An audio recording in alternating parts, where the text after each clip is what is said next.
Hola familia, this week I have a lot of things. I will try to do the video as shorter as possible without forgetting anything. So let's go first with the follow-up of the last project that after some suggestions I should call it Mexican box, perhaps.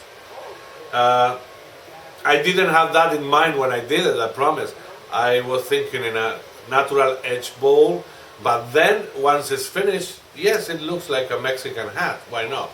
Okay, but not just that, but the most challenging part of the box is the piston fit. You see that it goes slowly. To achieve that, you have to be a little bit precise, very accurate. It has to be no friction, but I mean, it's no friction, but it's too close, so the air that is on the base takes a little bit of time to go out. And this is because the chamber on the bottom is bigger, so it's a lot of air, and let's say the gap in between two boxes are very thin, so the air needs a little bit of time to get out. So it's a fit that not always work, because the wood expand and contract and not always work, but in this case it does, and it's nice. So that is about the follow-up. Now as I'm going to do in a few weeks, I'm going to talk about another finish. There is a lot of people usually ask me about the finish I use in my pieces. Well, one of the most common finish for me, or the one I like more, is the friction polish. I do my friction polish, and it's not difficult at all. I mean, I'm not saying that the friction polish that are commercial are not good, they are, but I mean, I'm always looking for new combinations, different. Let's say when I make the mix, I change the proportions. So the one I use, well, basically we can divide the friction polish, let's say in two. I know that somebody will come over me, but let's say we are going to divide it into two different ones, with wax and without wax. Okay. Without wax is, Captain Eddie made a video a while ago. He called it OB Shine Use. Well, the friction polish is a very old finish for the wood. The mix could be three parts. One of the waxed shellac, one of boiled linseed oil, one of alcohol. The waxed shellac in the United States, the only one that I found so far is this one. You can find it everywhere, in Home Depot, in Lowe's, and everywhere. And this one is de-waxed. And it's perfect, because this kind of friction polish accept further any other finish. I mean, when it's cured, you can apply anything, lacquer, polyurethane, wipe on poly, whatever you want. The one I use is with wax, because I use it as a final finish. And to do that, I get it a double boil in the kitchen, one pot with water and another pot.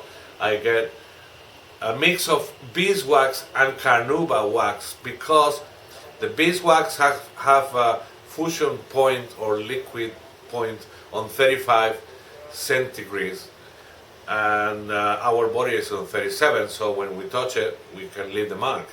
So to rise that label, we use carnauba wax, which is the highest, is 85 centigrades.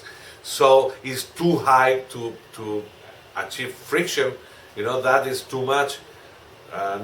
I'm not going to say that we burn the wood, but we will leave marks, and our fingers, of course, are going to suffer. So we look for something in the middle. and for that I mix the beeswax and carnauba wax 50-50.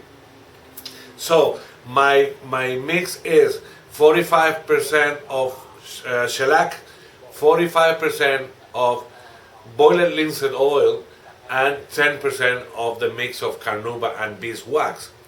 Uh, Apply it is very easy.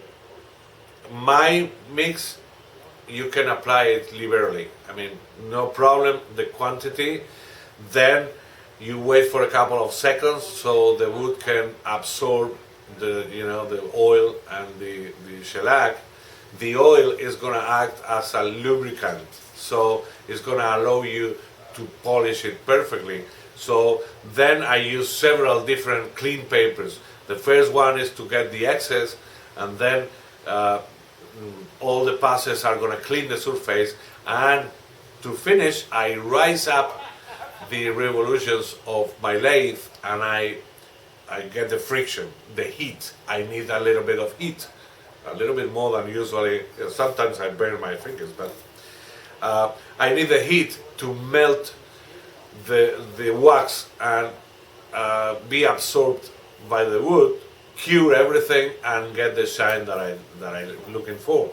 So it's very easy to use, it's very easy to mix, but you have to make your own trays with a little bit more wax, a little bit less. Why? Because there are more open grain and more close grain woods, and the same mix don't work for all of them. So give it a try. It's cheap, it's easy, and it's always fun when you make your own things and it works. It's perfect. So what's next? A little bit of, I'm going to share a little bit of tricks every week. So this time I'm going to make a dip or deepness caliper. Okay, I know that most of you use a piece of wood and then a double or a doll, and that's a thing. Yeah, it works perfect. My way is get an old radio, these small radios, and use the antenna, the aerial. So you have any dip. So you can get a hollow form like this. So you open your antenna, put it on the bottom, and just press. You have it. Then you have exact thickness. If you align this on the top, you have the exact dip of your piece. It's easy, it's cheap, and small trick this week. Okay, next thing about news. The demonstrations of Glenn Lucas last Saturday. Amazing. This guy is incredible. It don't waste any movement. It makes every cut absolutely, it's incredible. I didn't know that this can be done. Just that. He made the process oriented to production, and anyway, when you see the pieces, it's perfect. No scratches, no tool marks, no anything. Incredible. If you have a chance, sorry, if you have a chance, just go to see one of his demonstrations. It's very nice.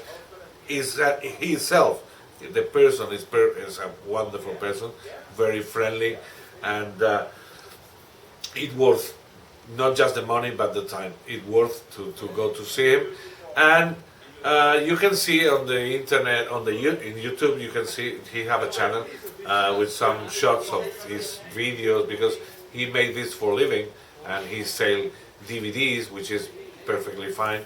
And I'm going to buy some. Even I'm going to buy one or two of them.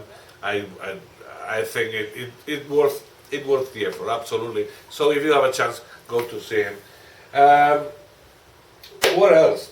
I have a question about bubbles in epoxy for a goblet. We all know, we all know that if you apply epoxy in a surface, you can ride out of the bubbles with a torch, with a fire. Yes, But in a goblet, in the inside of a goblet, it's not that easy.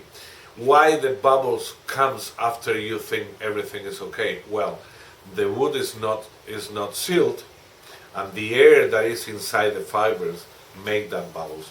How you can ride out of that? Use sanding sealer first. That is going to raise the grain. You have to re-sand it a little bit with a very fine grit, which is going to be better because you're going to leave a very good surface. And then the epoxy will never do that again. So that's the answer. And then another question about negative rake scrapers. Negative rake scrapers have a reason. When you use a scraper like this one, which is flat on the top, you have to, move it a little bit because it's too aggressive, and you can get a catch very easy if you don't take care. What a negative scraper does is exactly the same, but we have the angle on the tip. So instead of do this, what we are doing is just change the orientation of the edge. So it's going to do exactly the same. It's less aggressive. It's very difficult to have a catch with a negative rake scraper, and the surface is really clean. It works like any other, but without the hassle to do that. Another example of negative rake scrapers are skew chisels. Skew chisels works perfect if you have a skew chisel like this one, for example, where the edge is a little bit rounded. You will figure out that it's really convenient, it's really useful when you are turning. But the only negative part of this is that you are going to lose the edge very easy, which is normal because it's, but it doesn't matter because, it's just a matter of shape. But that's a negative rake scraper. This angle allows you to, instead of do this, you can use the tool straight, and it's much less aggressive. Okay, that thing. And then the last question was about if a goblet with a thin wall is fragile. Of course it is.